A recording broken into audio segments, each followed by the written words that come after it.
It's the Morning Brew with Elle Dawson and Gillian Robertson. Brought to you by Fight Bananas.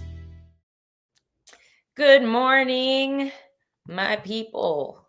We're back. I'm wearing the exact same Dare sweatshirt that I was wearing on the watch along last night, in case you guys were wondering how I am doing. It's Elle Dawson here. To my left, right, however your screen is Gillian Savage Robertson, hopefully feeling more awake than I am today.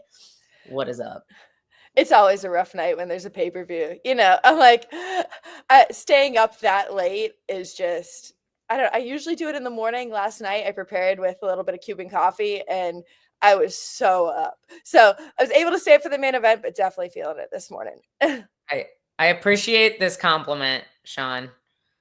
I do not feel awake, so I'm glad I look awake. I have had 2 ounces of espresso. Is literally all the caffeine that I've had, but we're here. I was gonna say, were you even able to sleep after the Cuban coffee? Tired. I think I stopped at around like 6 or 7 p.m. So I was still kind of honestly like a little bit jittery going to bed, but I was able to pull it off. Nice. The last fight, honestly, the main event kind of like wasn't the most exciting, so kind of helped with that a little bit. Dude, and like the prelims delivered a little bit more in my opinion. Obviously, Fiziev and Gaethje was fantastic. Rufy had an awesome performance over Bobby Green.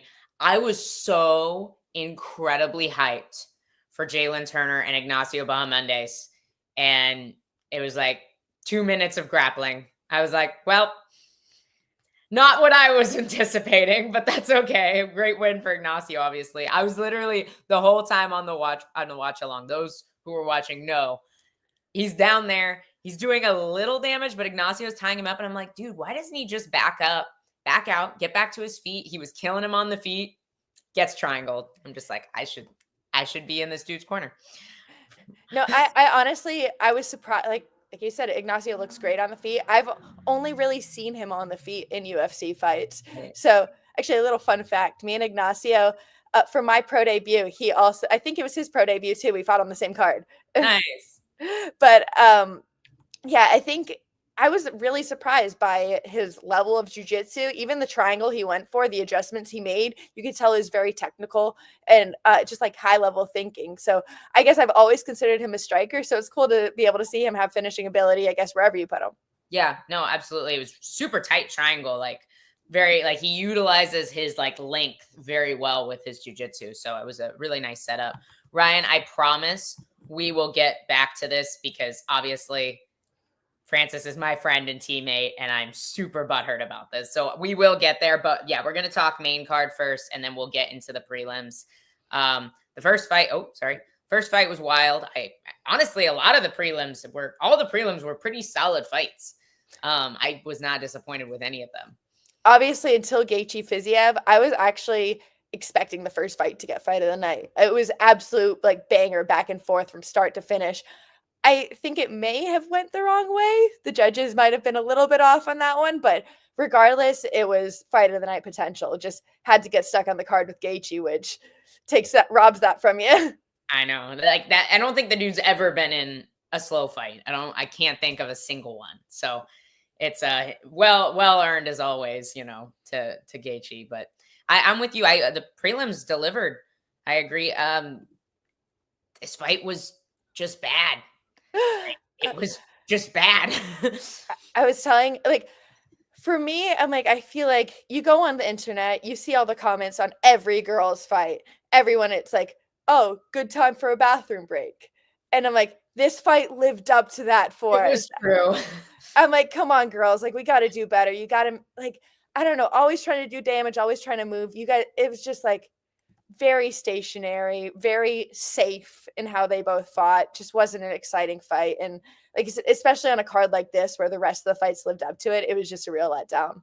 I absolutely agree. And it's a much bigger issue in women's MMA, especially in the lower weight classes, I think, where there's just way too much comfort being on your back and closed guard and not doing anything, like just tying them up. Like if you end up there, yes, it happens, but dude, if you're already losing, give up your back to get up. Like, you're either going to lose this way, or you might get your back taken, but you also might fight hooks, fight hands, and get up against the cage as well. Like, I feel like you have to at least attempt something at that point when you've already spent a round and a half in bottom guard, you know? And I really think that it's kind of an element of the sport of MMA that's, I guess, neglected more than others is bottom jujitsu, because so many people have just like deemed it as ineffective or losing, or like, I remember Dean used to always say to me, he's like, all these guys always say arm bars don't work. Then you ask them to do an arm bar and none of them know how to do it. It's like, nobody's drilling this shit anymore. Nobody's really working bottom jujitsu as much. So it is an element of the game that I feel like, I don't know, I've seen more and more that it is kind of underdeveloped. Well, and it doesn't have to be, you don't have to finish the arm bar or the triangle. Use it to create space. Like, if you don't have a good triangle arm bar, for goodness sake, like, get a good knee shield at least, you know, like, like frame. Like, she was trying to lift her with her legs while also like holding her down at the same time. It's like, you can't get up if you're also holding the person on top of you. Like, your primary goal has to be to create space, whether it is to swivel your hips for an arm bar or triangle, or just to create enough space that you might be able to like frame and start working up with like a more technical get up. But yeah, my coach, he always brings it back. He always says it's the 4 S's. You should be looking to strike, sweep, submit, or stand up. So when you're on bottom, you're always doing one of those. And if you're not doing one of those, then you're fucking up. Yeah, no, I absolutely. And we see it in men's MMA to some extent, but not nearly as much. I think there's especially at 115, probably it's easier to tie up the arms. It's easier to mitigate damage. So if you're not eating a bunch of strikes to the face, there's not a lot of urgency for you to, oh, shoot, I really need to get up. While Gaethje, on the other hand, had Fiziev on top of him for 2.5 seconds and was like, I absolutely do not want to be under this guy dropping elbows on my face, and was back to his feet, you know? Well, I was going to bring that up too. It might have something to do with explosiveness as well, where I feel like Gaethje didn't necessarily do anything technical. He didn't do anything like that looked super good, or, oh, that was a smart decision on the ground. He kind of just Derek Lewis'd it and got up. Like, it was kind of like explosive, create a scramble and just get up. So it's like, obviously, it works for him in that situation. But I'm like, I feel like with women who we aren't as explosive, aren't as athletic, I guess, as someone like Gaethje, it's like, you might not see those big explosions to get up where they do have to rely on technique, where if they don't have it, then you're kind of screwed. Yeah. Yeah. No, I agree. And like you said, like, at least creating the space, like, maybe it's not the most technical way to get up, but if you create enough space to create some level of scramble, you have a better chance than if you've just accepted, hey, I'm going to hold you here and hope the ref stands us up. Mm-hmm. No, like, it's just that's not a good game plan, guys. And I feel like it just hadn't been drilled either. Like, the way it looked with her down there, it just didn't look like she had been drilling that position. You know, her immediate response was to go to that, just tie you up. That's Gaethje's entire fight style in a nutshell. He just jumps it out. Oh, did he head kick from the clinch? Dude, he does that. He has like this weird little... Definitely an impressive move. Like, some different crazy type of flexibility there for him to get his head up from that type of distance. But honestly, that fight lived up to every dream that everybody wanted it to. The first round for Fiziev, I thought that was really smart, him trying to take Gaethje down. I feel like he kind of went away from it in the next 2 rounds, and I'm like, it just seemed like it was a solid game plan to win the rounds. Yeah, I feel like he may have blown his wad. Like, he was pretty open that he hadn't been training when he took the fight. So I wonder if he was like, hey, my best chance of like winning is to get him out of there early, or at least hurt him enough to carry me through rounds 2 and 3, because he definitely let off the gas in rounds 2 and 3 substantially compared to the first round. Obviously, he was still there, still throwing, but he definitely wasn't like, in that first round, he was just disrespecting Gaethje. Like, he was constantly in his face, constantly trying to push him over, get him off balance, disrespecting everything he was throwing, walking through it, making sure he was landing bigger.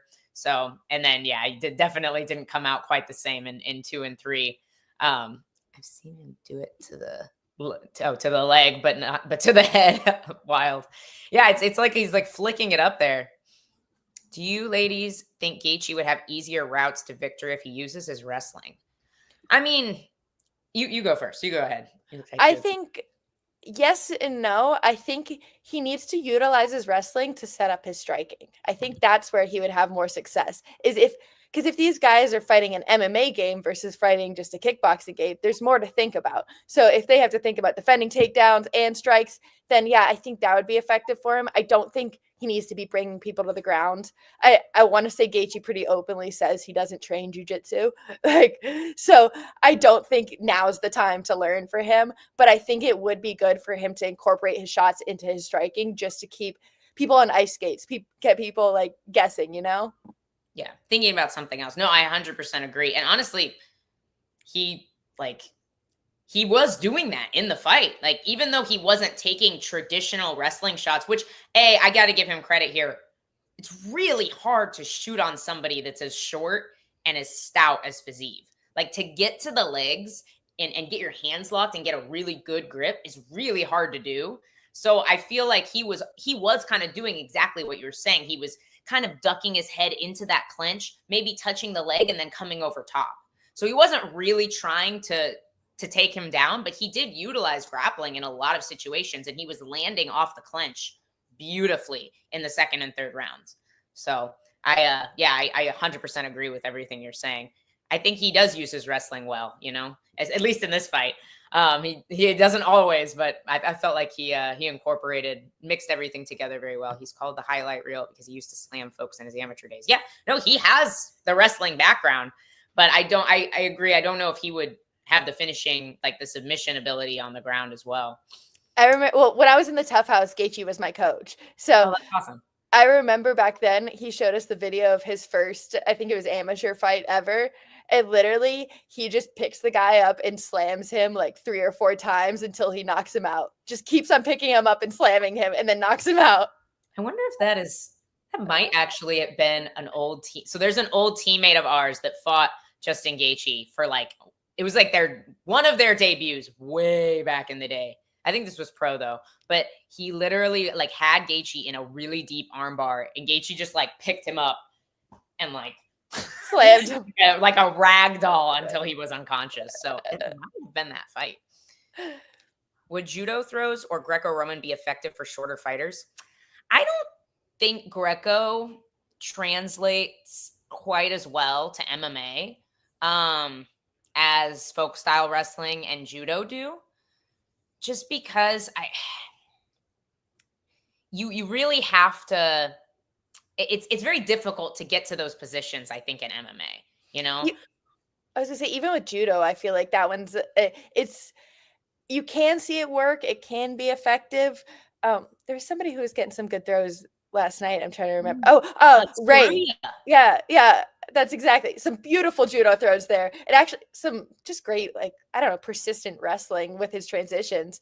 But so it can be effective in MMA, but primarily I think double legs, single legs, things like that is ideally where you're going to see the takedowns. Well, it's you also don't want to create too much scramble. If I'm connected to your legs when I'm wrestling, when we go down, there's a much better chance of me being able to keep you down and control the position. In Greco, we're throwing for points. We're not trying to get a lot of good control here. It's a little bit different with MMA. You really need that. You want that control because you're not just scoring points every time you throw. You can't throw for 5 in MMA. It doesn't work that way. So it's you need that control. You need that ability to be able to stay on top. You need to mix your Greco with freestyle. Ask Marco Madsen how that worked against my husband, who was 6th place in folk style high school wrestling. Ask him how his Greco worked out. No hate. I like Mark a lot, but I'm just saying, I just don't think it translates as well. I think what you said is spot on. No, I 100% agree. I just think that, like you said, more control that's what matters. When it comes to implementing jujitsu and things like that, you need to be able to land in positions of control. And I don't think Greco or judo are necessarily the best ways to do that. No, I agree. I like this comment from Ryan as well.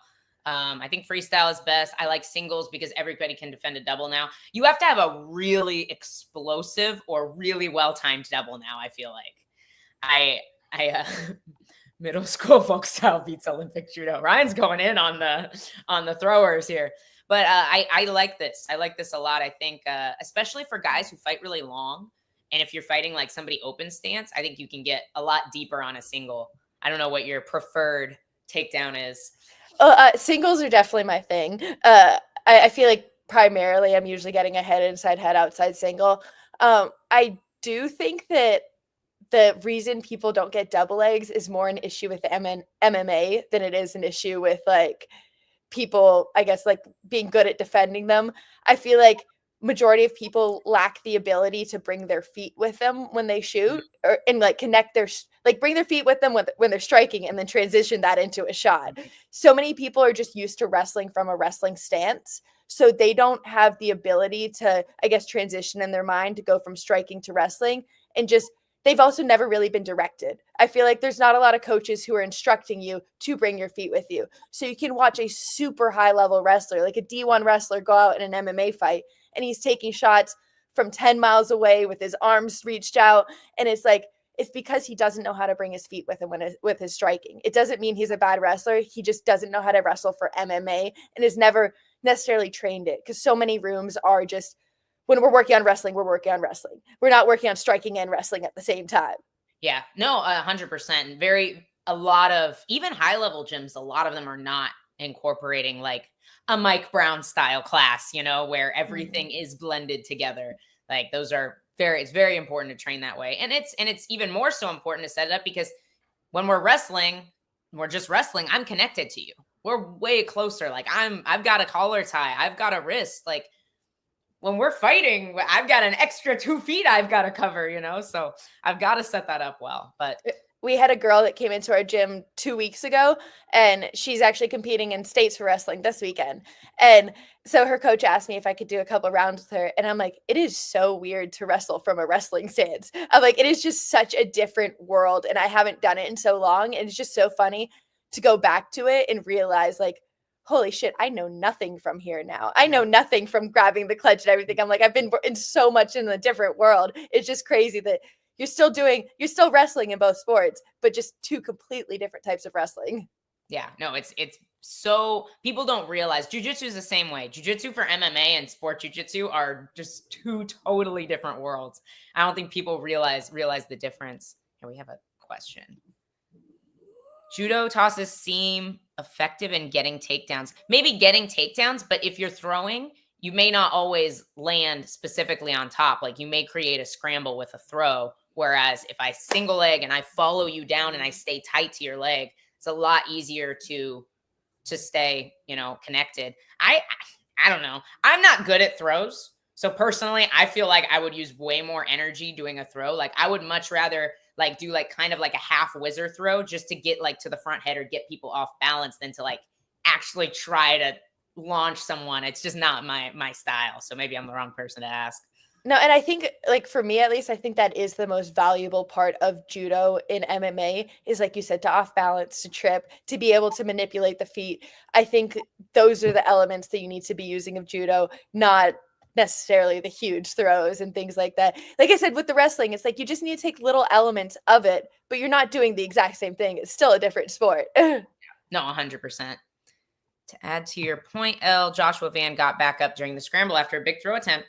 They had some beautiful scrambles. We have to talk about this fight. I know I said we were going to talk about the main card, but we honestly just didn't. So let's a little bit. We talked about Gaethje, but yeah, Saruya and Van might have been one of my top 3 favorite fights on the card, to be honest. Like I know Saruya obviously didn't get the dub, lost his O, but like what like resilience and determination to just keep coming at Van, spinning attacks, throws, beautiful scrambles, Van's takedown defense, boxing, all looked just phenomenal. Like great fight.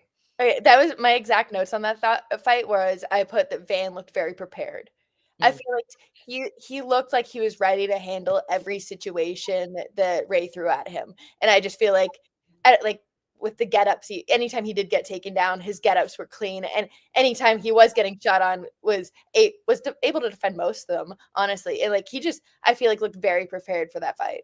Yeah, no, I agree. And I think that this might have been a little bit too big of a step up for Ray. He only has does he only have one UFC fight before this? I think so, yeah. Carlos Hernandez. I know he fought Carlos Hernandez. I don't have his record pulled up, but I think Van is it's tough at flyweight because yes, there are some guys outside of the rankings, but there's not very many. So you're 10-0, like you might be fighting the number 15 ranked guy for your second UFC fight. And Van is a stud. I think a lot of people have before his last couple fights, people really underestimated his wrestling just pedigree and how good his takedown defense was. And then like watching him fight a guy like Cody Durden, who I've trained with and have watched, and I know how good Cody's wrestling is, and he was able to stop the takedowns, it's stupid. Yeah, no. Saruya was relentless. He's like, I don't care how many times you stuff my shot, I'm going to continue to shoot. Oh yeah, and that's where I feel like Saruya could like benefit from like a Magomed type of game. Like, don't be so committed to your shots. If you don't get it, like, be willing to let go and strike and just keep on moving. Because, like, I feel like that's what, I don't know, he looks like he has the ability to be able to keep up a pace for a Magomed type of fight. He just needs to mix it up a little bit. And like you said, maybe he's just a little bit too young. And the UFC said last night, these two fighters made history in being the first two fighters to ever fight each other, both born in the 2000s. So old? They're both definitely very young in their careers. So it's amazing to see like the ability of Joshua Van at 23 years old. Yeah. No, I agree. Yeah, right. It's like, just as you said, Marab type cardio. Yeah. No, I agree. I think he really can. I think he just needs a little bit more refinement, And they really did give him a huge step up. And there's plenty of guys outside the rankings as well that are very tough matchups. I'm very interested to see who they give him next. Bruno Silva was supposed to fight Joshua Van on this card, and he got hurt. I'm not sure how severely. I should know. He trains at ATT, but there's too many people there, and I can't keep track of everybody. But I know he got injured. He's not there right now, so maybe they'll match up Ray and Bruno. I'm not sure. Bruno's coming off the loss to Cop, which obviously big. That'd be a big jump as well for Ray. So I'm not really sure who they plan to match him up with. Might be fun to match him up with Cody Durden. They both are super heavy wrestlers and have cardio for days. So this comment of Rogan was calling fights before they were born. Rogan had hair back then. That's how long ago that was. Dana had hair back then. How weird was seeing first of all, huge congrats to Robbie Lawler, absolute legend of the sport. Took way too long for them to induct him into the Hall of Fame. So stoked to see that happen for him. But like, how weird is it to go back and see Robbie fighting with hair?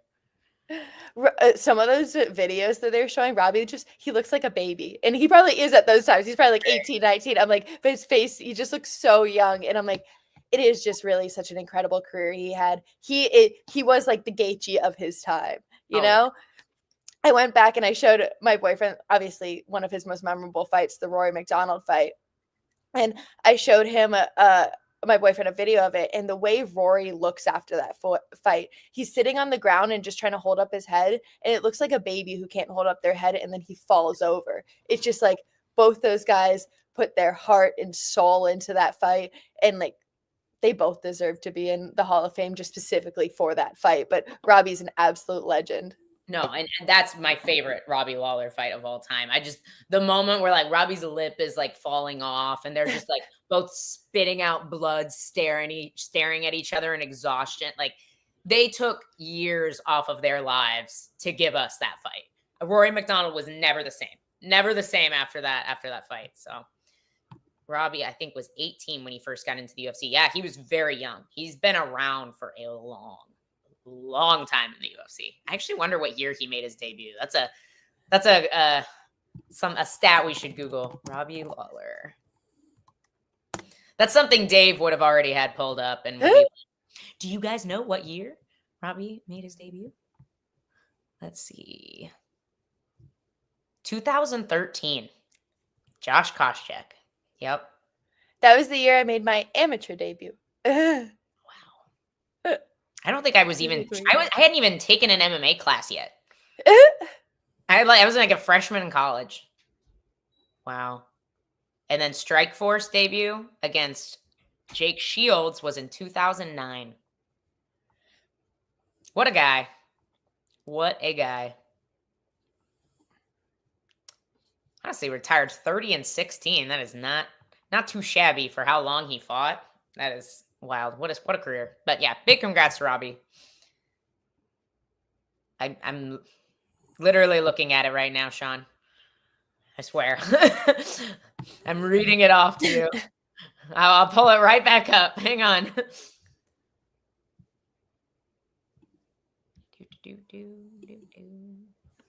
Before that, you are actually correct. I forgot he left. I was looking at his second stint in the UFC. That's my bad. I'm sorry. Remember that I was up all night. 2002. I forgot. 2002. Aaron Riley left in 2004. Then fought his way into Strikeforce. Jeez. Even back then, though, like the early 2000s, like the UFC wasn't like as solidified as it was. No, not at all. Where Strikeforce might have been paying more than them, so there might have been a reason he left his Strikeforce. And I know that they weren't really like giving, like, I guess probably around that time is when they were starting around giving like fight contracts of like, you get a 4-fight contract, you get a 6-fight contract, instead of being like a 1-fight contract for these guys. So I'm assuming like him leaving wasn't necessarily him getting cut, but more just like the time period. Well, I actually think he did get cut because he didn't fight in Strikeforce. He got cut in because he was on a 2-fight win streak. He lost to Nick Diaz and Evan Tanner in 2004. And then it looks like he was fighting on regional shows, TKO, Pride. So I guess maybe he left to go to Pride. Yeah. IFL. He's fought in like every major promotion that they had at this time. Elite XC. And then he went to Strikeforce in 2009. So there's like a 5-year gap. So his first stint in the UFC, my apologies, Sean. I'll take a nap later and I'll be ready to roll. It's in 2002. So I was in second grade. I was in second grade when Robbie Lawler was starting in the UFC. This would have been before Zuffa. His second stint in the UFC would have been when Zuffa took over and like absorbed Strikeforce, right? Pride was giving money. We know. That's true. That's true. The Pride money was probably pretty good. Wow. Sean, my apologies. I shouldn't have questioned you. You're usually on top of your shit. You're usually on top of it. Wow. Anywho, okay. Let's go back to UFC 313. I wasn't even a year old. We are old. We are old. Okay. Bruno Ferreira. We talked about Joshua Van. Bruno Ferreira, huge submission win over Armen Petrosyan. I think he has a judo black belt, a jiu-jitsu black belt. He's got knockouts. He's knocking out RoboCop. Dude is incredibly dangerous. Who would you give him next at 185? That's a good question. I don't know who I'd give him next. I feel like I was just gonna make comments on his jiu-jitsu. I feel like he went for an arm bar, then went for a triangle, then went for a rear naked choke, then a triangle, then got the arm bar, and it was just like transition after transition, looking for the finish. On the feet, he was just like throwing heavy, just try to like throw from his back pocket was every single shot. So I'm like, I don't know who you give him next, but that was definitely a very high level performance and a very fun performance to watch. Yeah, no, he looked phenomenal. And I wonder if they will stick him in the rankings after that. I would think so, probably. Petrosyan's been around a long time. But who do you boot? Because Renier de Ridder is like has been looking pretty darn good so far, right? Oh yeah, he's only had 2 fights, I believe, in the UFC, but both of them have been like standout performances. So I feel like he does deserve that spot. I think he was a champion from another organization coming over too. From one, he was a one champion. Maybe you give him Kopylov. Sean, that's honestly the one I was going to suggest out of those names that you pulled up there. Sean suggested Brendan Allen here. Wow, go right to 10. He's kind of on a skid. It kind of makes sense he would have to fight behind him. That would be kind of fun to watch, honestly. Him and Michelle Pereira would kind of make sense as well. I like the Kopylov fight a lot, honestly, and I just think that's an interesting matchup for both sides, and I'm a huge fan of Kopylov, so I'd love to see that happen. He's fun to watch. He really is. I don't know who I would pick in that. Kopylov I feel like he's improved his takedown defense. He's super sharp on the feet. I don't know who I take in that. He's so long. And then you have Ferreira, who I feel like is short, but he's just such a bulldog. Mm-hmm. He's honestly not even that short. He's short for middleweight compared to Kopylov. But yeah, back to the prelims, guys. We promised we would touch on this. First, we got to talk about Carlos Leal knocking out Alex Morono and how long it took to stop the fight, because I was a little bit concerned for Alex Morono's brain. I felt like it probably could have been stopped a little bit earlier. But your thoughts on that? Dude wouldn't go down. I'm like, definitely could have been stopped earlier. Obviously got stopped on the feet, but I'm like, just doesn't, like, at what point does your brain just be like, okay, this is enough?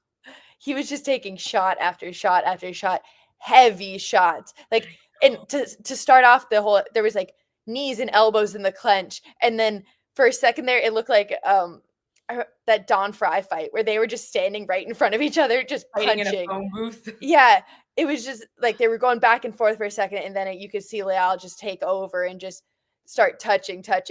And Alex is just tough as shit, man. Like that was the most impressive thing about that fight for me. I'm like, how did he not go down? Dude, I was screaming for body shots just for the sake of Alex Morono's brain. Yes, 100%. It was nasty. The dude's tough as nails. Like, you gotta give him credit, but I wouldn't have mind seeing that fight end a little bit sooner. This was not the intention when I picked my nickname. It's just it's a happy little coincidence, but not the intention. Okay, now the moment you have been waiting for. We've got to talk about the biggest robbery of the night by far, which was Francis Marshall, who I had myself and almost every single media outlet that puts out scores had winning this fight 30-27, somehow losing the worst split decision the MMA community has ever seen. But yes, you definitely watched a different fight because he clearly lost round one.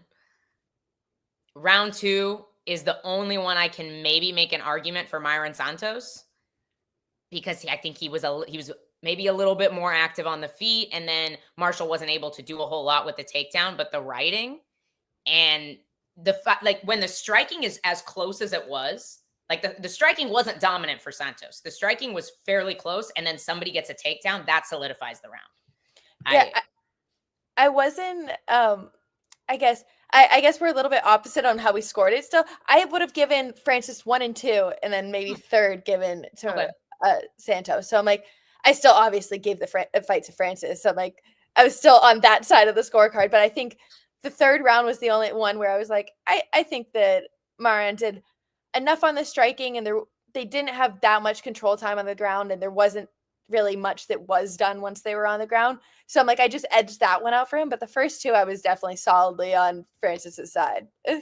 I feel like this is, and I don't throw the word robbery around casually. For some reason, people are saying the main event was a robbery. We will address that at the end of the show because WTF. But I don't throw that word around casually. But I think to see all the media outlets in agreement, which is very rare, the commentary team very clearly scored it as we did as well. I have not gone back to watch it a third time yet. I've watched it twice now. And I still have it that way where like 2 and 3 were closer, but I felt like Francis won all 3 rounds personally. But the stats were like the only thing where you see like, yeah, he threw a few more strikes, but the control time the drop, the takedowns, I just don't see it. I don't see it. And I don't think we've ever had like a fight where the crowd was super upset for a guy who is not from that city, who has never lived or trained in Vegas, is from the East Coast, opposite side of the country. The crowd was super upset. The commentary team was all in agreement, in shock. Pretty sure the UFC staff said some things to Marshall afterwards. And you had almost like every media outlet either scored at 30-27 or 29-28 Marshall. So like this might be like the biggest one I've actually ever seen, because usually when we have people super upset about judging, it's a fight that was pretty close. Like O'Malley and Petr Yan. Like people got really up in arms about that fight, but it was a super close fight. I felt like this one was not as close as that. So like have you seen another one like this in your time watching MMA? There's the only one that comes to mind like instantly was I believe I fought on the same card as it, so that's the only reason I even remember this, was Jocelyn Edwards versus, I believe it was Lucy Pudlava. And because they were the first fight on the card, and I watched it, and I remember saying to myself, I better not let this go to the judges, because it was such a bad call. I was like scared in the back locker room watching the fights. I was like, it was the night that I fought Pollyanna, I believe. Might be wrong in that, but it was, when I like going out there, I was like, I can't leave this in their hands, because that was such a terrible decision I just watched. It was like definitely a thought in my mind walking out to the fight that like, I can't let that happen to me. No, that's scary. And like, obviously, like I'm sure Francis, he's young, he's talented. I'm sure I'll go back to the drawing board and like try and do a little bit more next time. But I feel for the guy. I honestly forgot about Gane and Volkov. That was I forgot about that because it wasn't a very fun fight to watch, but it was a pretty bad decision. I will agree. I don't know what, I feel like it's almost getting worse right now. Like, it's like the judges are going through like a season where it's like, we're trying to like figure out the protocol, and maybe we're like putting way too little emphasis on wrestling. But then you see it's inconsistent. It's inconsistent throughout the card, because you have Ankalaev, who had a wrestling heavy, but didn't get takedowns, had a wrestling heavy approach with no takedowns, having a very dominant card. And then you have, an even striking match with takedowns to solidify the round and drops the guy that doesn't win the fight. So it's like, it's just so inconsistent right now. And there's no consequence, Yeah, no, I feel like what they try to say it's off of is like cage control and damage.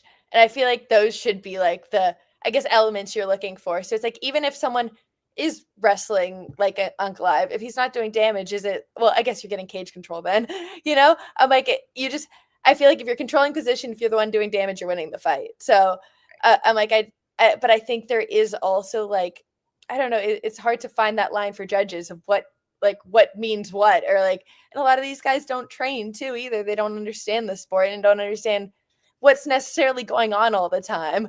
So it's like, they could be watching, because obviously me as a grappler, I'm like, I see it in jiu-jitsu positions all the time. I'm like, oh, this person's working from the bottom the whole fight. There's no way they're losing this. And the judges are just watching it like, oh, they're on bottom. They didn't do anything. And I'm like, but they're throwing up sub after sub after sub and throwing strikes, and the person on top was just holding them. So it's like, yeah, they were getting the cage control, but then does the damage on the bottom outweigh that?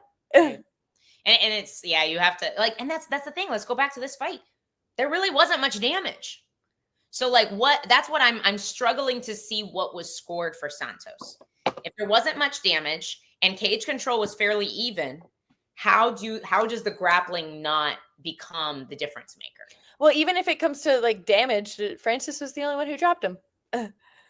So it's like he had a little blood coming out of his nose in the second, but like I don't think that outdoes the, I just don't see it. I'm still in shock, to be completely honest. They pulled one of the judges after that. I mean, they had 2 fights in a row that people seem very up in arms about. I see, and it's pretty solid agreement across the MMA base. Like, we had Brazilian fans commenting in Portuguese on some of the Fight Bananas posts. I was like, I had to click the translate button, and they're like, dude, I'm Brazilian and you won, man, to Francis. I'm like, dang, like this might be bad. But I felt for the other Santos in the first fight. I felt like he kind of got the rough end of the deal as well.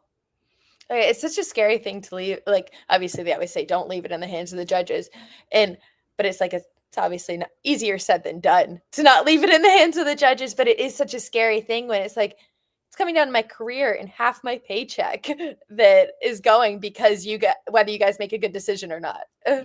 Sean said he thought they got the first fight right. I will say I thought the first fight was closer. No, I agree with you. And I think that's one of the reasons why your style and Grant's style are very good styles to have if you are going to wrestle. If you are going to wrestle in your fights, control and damage and a good ass body triangle are like it just solidifies the dominance of the position so much. There's no question. If I'm riding your back, there's no question of who is in the dominant position here, you know? So it's like, it's such a big thing that a lot of people need in their games. And it doesn't fit everybody's game. It doesn't fit everybody's body type, you know? So it's a scary business, All right. We got to go to this main event. We've been talking, Gillian and I do what we do. We've been chatting for 40 minutes because we love this stuff, guys. We haven't even talked about Roofie, but we got to talk about this main event right now. I want to know your scorecards before I say anything. I think that I would have probably had it 3-2 Ankalaev. I want to say one of the judges, the reason why I realized it was Ankalaev because they scored it 4-1 to Ankalaev. Yeah.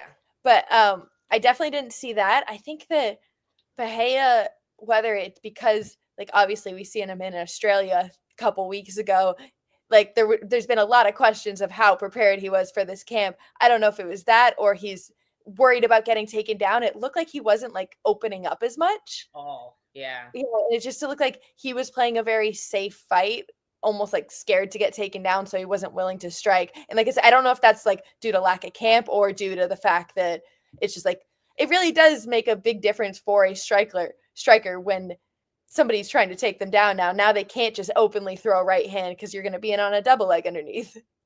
Yeah, I think he was really struggling with the range of Ankalaev, that like open stance, but longer. Like, yes, Khalil is also southpaw, but he's shorter. He stands in front of you a little bit more. He's explosive, but he stands in front of you more. While Ankalaev, like Alex couldn't use his calf kick as well.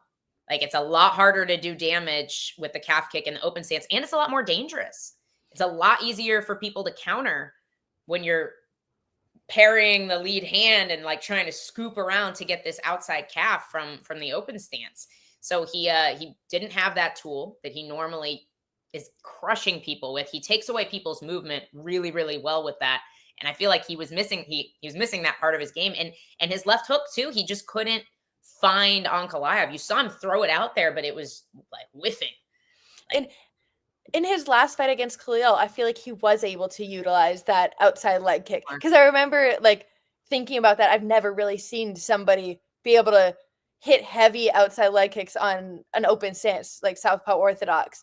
So I'm like, last fight, I was kind of impressed by that almost. This fight, he started with it in the first. He was throwing a lot of leg kicks in the first and then seemed to get away from it after that. Where it's like, and it did look like they were damaging kind of. Like Ankalaev had some damage on his leg and he would move his leg a little. I don't know. It just seemed like it was something he kind of drifted off from after the first round. I think that was due to Ankalaev, though. I think that because he still attacked it, but later in the fight, Ankalaev started countering him off of it. So I feel like it was just a good adjustments by Ankalaev, you know? And you'd see him because he'll switch sometimes. You'd see him like think about switching, and then he's like, nope, I don't want to give him that calf. And he'd go like right back and open up his stance. And I just think he was so measured fighting Pereira. Pereira, like when he fights other strikers, he can be a little bit more reckless, like overextending on his shots, which is where you see him finish these guys like Khalil, because he doesn't have to worry about the takedown. And you saw him, he didn't react. He was just waiting for Ankalaev to make a mistake for him to counter, is how it kind of seemed to me. And Ankalaev just didn't make any big enough mistakes. Like he was just too sound. He didn't fall into the trap. Pereira would like be willing to back up to the cage, and then Ankalaev would land like a good combo, and then he'd step back and wait. Like he didn't fall in, you know? That's another thing that I felt like that Ankalaev was able to do to Bahia, that he doesn't know how to handle with necessarily is being put on his back foot. He was being circled around the cage a lot. And I don't think Bahia necessarily has the best defensive movement. I don't feel like, I feel like when he is trapped up against the cage is when, like, he doesn't use his eyes very well. He doesn't catch punches. He doesn't like slip. He's usually using his feet to get out of the way. So once you eliminate that space, that's when you see, like, he got caught a couple times against the cage. Because it's like, I don't think when it comes to like slipping and catching punches, he's very defensively aware. He's just good at using his feet and creating angles and getting out of the way. Yeah, and he's usually the longer guy too. And Ankalaev is just as long, and he uses it just so well. But I don't know. I'm with you. I didn't like him traveling all the way to Australia for Sean Strickland. I didn't think that was a good move in such a tough camp. Like, we all knew Ankalaev, whether you had picked Alex like I did or Ankalaev like others, like, we all knew this was going to be Alex's toughest fight at light heavyweight for sure. But yeah, it's I don't know what was up with him. I don't know if it was just Ankalaev's game plan was so good or if he had an off night, but either way, that's how it goes. If you beat the best guy on one night, you're the best in the world. But I personally had it 4-1. I gave Alex the first round. I could also see the fifth, maybe, but he just didn't do anything big enough to mitigate the cage control, in my opinion. Mm-hmm. Like, I don't think throwing strikes that aren't doing damage should be like, that's like jabbing somebody should not cancel out dominant wrestling, in my opinion. Like, if you've ever been in a fight, you know how it feels to get like, pumped with a jab versus somebody literally just sticking to you like glue and riding your ass around the cage. Like, those are two different levels of domination. The only thing that I guess I see with that round, and I absolutely hate this, but it's how the world works, is that, like, you got to beat the champ.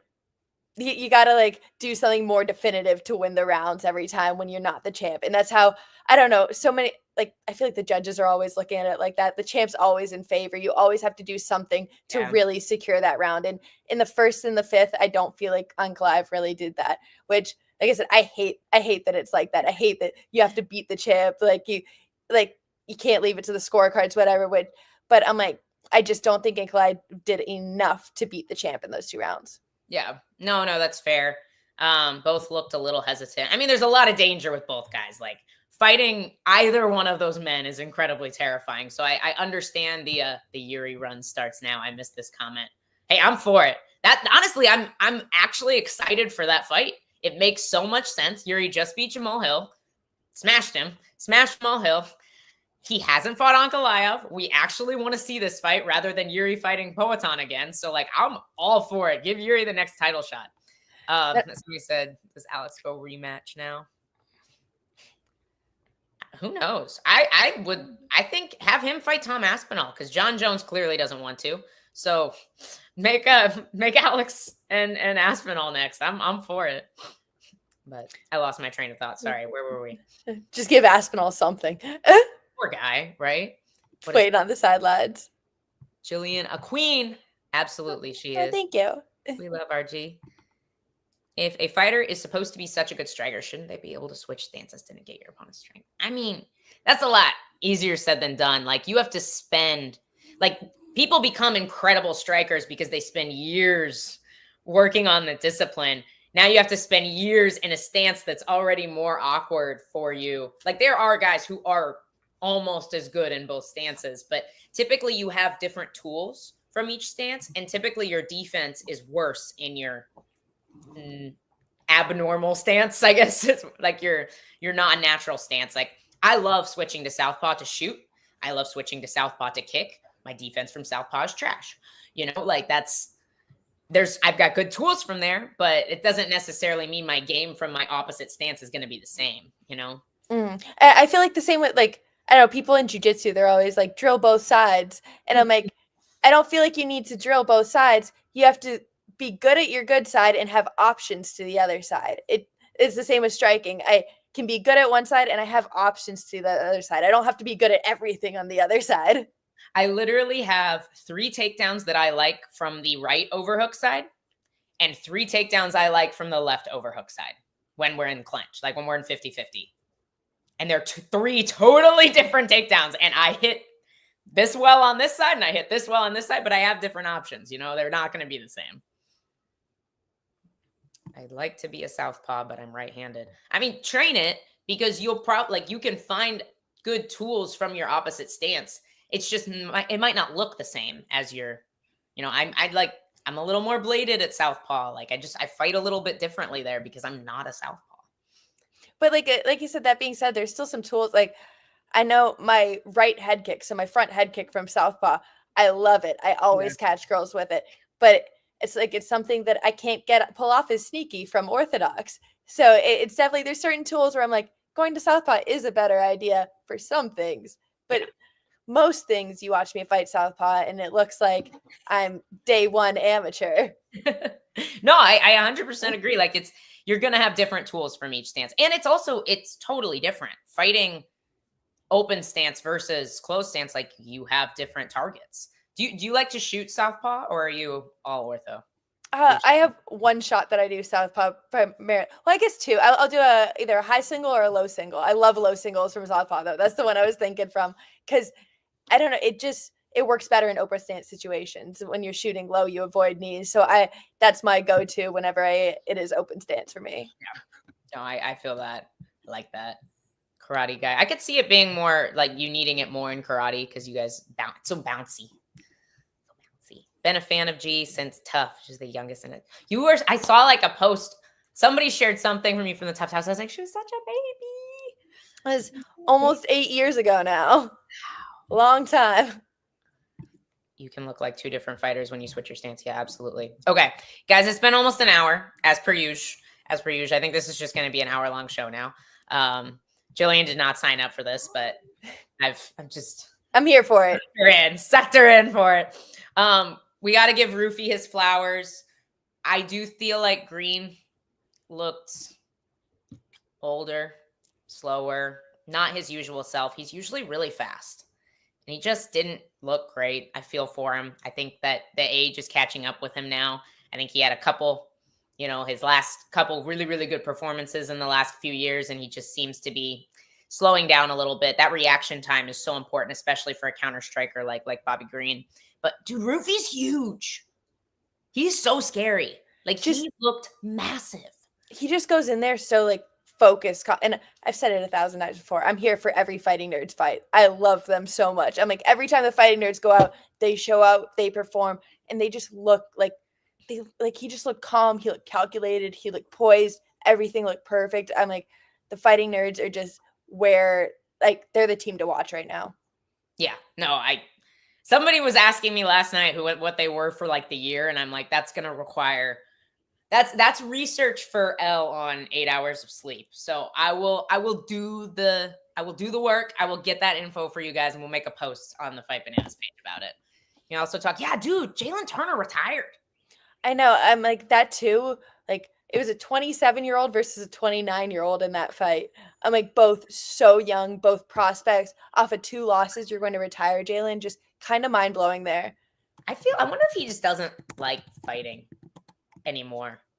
He's always someone who has really impressed me, like, through his career, because I'm like, he is one of those guys where it doesn't matter where the fight goes, he's trying to finish it. Like, if he's on his back, he's trying to finish it. If he's on the feet, he's trying to finish it. And even with that exchange with Bahamondes, it looked like Bahamondes shot a takedown and Jalen almost like faked the guillotine to get him to pull guard. It started the grappling exchanges. I'm like, he makes a lot of smart decisions, but I'm like, I don't know. It just seems like being a 29, like, that's my age right now. I'm like, to be retiring, it would break my heart.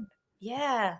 I understand. Maybe it was a preemptive, like, he's 7-6 in the UFC. How often do you see somebody like that at lightweight not get cut? He said, the commentary both said that going into this fight, it was a lot of like mental hurdles he had to overcome after his last loss. So it seemed like there was a lot of thought going into this previous to the fight.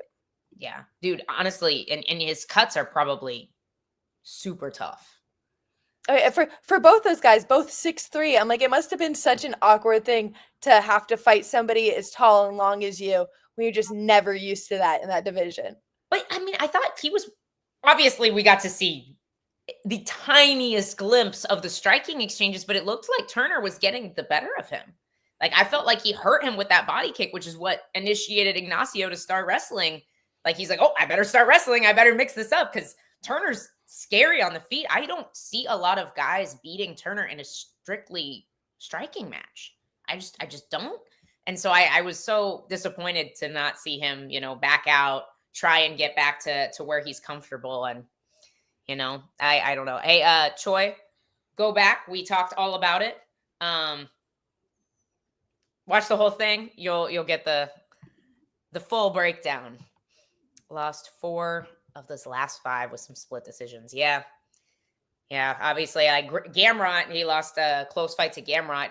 I will give Gamrot his flowers because Gamrot took that fight on like a handful of days notices. Like he was I think he had 2 weeks, but like a week and a half of that he spent flying from country to country trying to figure out his visa. So he didn't even get to train. Poor guy. And that was a fantastic fight. But even that, like, Gamrot is like up there. He's a beast. Definitely. I'm not sure what he's ranked, but definitely ranked. I'm like, 8, I think 8. 8. Yeah. But I'm like, so to have losses like that, that's just, it's like, you got to climb the ranks. You're getting there. You're 29. You're not even in your prime really yet. Like, give it a couple years, man. Just, I don't understand. Like you said, for me, it has to be like, maybe you just don't really love it. Maybe you're not into it as much because honestly, watching fighters retire every single time, I get tears in my eyes because I'm like, I can't imagine that moment for me. The moment that I have to retire, it's going to absolutely break my heart that I can't do this anymore. So I'm like, I can't imagine that moment. And so for him to bring it on so young, I can only imagine what's going through his head. Yeah, no. And it's like, he's had these glimpses of greatness. Like, dude, somebody said, like, I love Moicano. He's a very good friend of mine. But like, if he hadn't walked off there, things could have looked really, really bad for Moicano. Like he's had these fantastic moments in his fights. So I hate to see him retire. As somebody said, McKinney versus Turner, that would be cool before he goes. I like Turner. I would pick Turner in that fight, I think. I don't know. McKinney's explosive and he does occasionally wrestle. If he wrestles, he could definitely get him down and mitigate the damage or the danger. But yeah, G will be champ by end of 2025 or early 2026. Who is next fight for Gillian? May 3rd, Marina Rodriguez. So, all right, guys, it's been 58 minutes. It's time to wrap things up. Thank you guys. The Sundays have been so fun. Everybody's been like, the comment sections have been popping. On Tuesday, we're going to have a really fun interview. Danny Sabatello is joining us at 2:30, I believe, during the Tuesday show. If you guys don't know Danny Sabatello, he is the best character in MMA.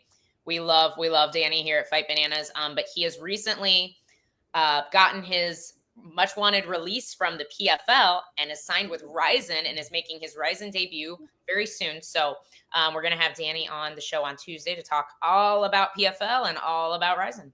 So it's going to be a good time. Make sure we have somebody else that my sleepy brain is Sam. I think we have Sam Alvey on Tuesday as well from Karate Combat. So it should be fun. It should be a good time. Danny is quite a character. He's a great dude. Great dude, great character, great talker, great fighter. But Tuesday, tune in 1 to 3 p.m. Eastern. Gillian, will you be joining us on Tuesday? Yes, I'll be there. It's Savage time at 2 p.m. as per usual. Also, there is an awesome article up on the website that you guys should go read. It's all about Gamrot's response to Gaethje because Gaethje apparently said no to Gamrot when he was offered him for a short notice replacement over Fiziev. Or instead of Fiziev. So we got to sit down with Gamrot. Awesome article out about that on the website. Sub the YouTube. I literally can't think of anything else to say at this point. So we love you guys. G, any last thoughts? See you Tuesday. Bye, guys.